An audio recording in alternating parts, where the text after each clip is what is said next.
And with that, I want to introduce our amazing DCCC chair, Suzan DelBene from Washington. She's going to be the field general that leads us to flipping the House next year.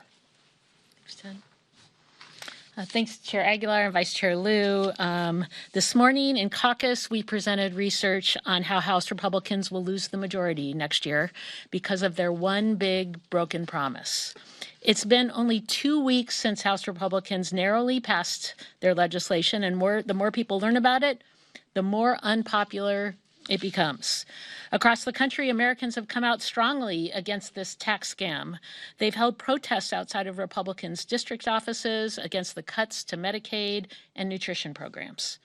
And in the very few in-person town halls that Republicans have held, we've seen incredibly large crowds turn out in opposition to their legislation. But despite the overwhelming local opposition to the big ugly bill from their constituents, vulnerable House Republicans are embracing it and resorting to lies when talking about it.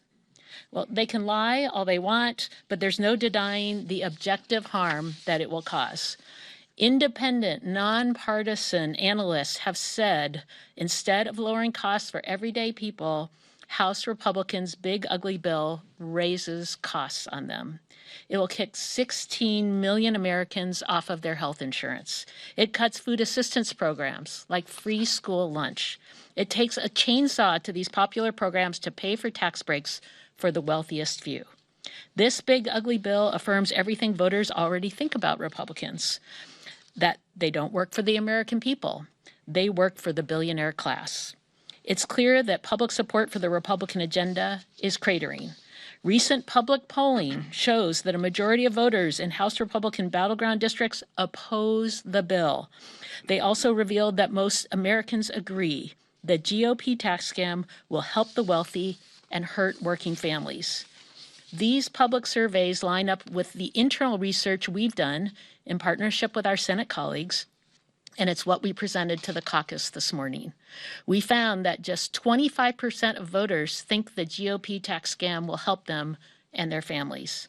The same internal research showed that Republicans' massive cuts to popular programs are toxic with voters.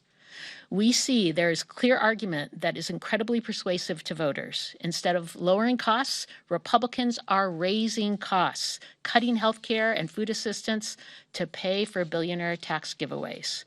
This vote is the defining contrast of the midterms. Remember, every single vulnerable House Republican voted for this disastrous piece of legislation. And since it passed by one vote, each one cast the deciding vote. Any one of them could have stood up to stop it, but instead they sided with the ultra-wealthy while costs are out of control and everyday Americans are struggling. With this vote, vulnerable House Republicans have already sealed their political fate, and it's one that they will come to regret next year when House Democrats retake the majority. Thank you. I'll turn back.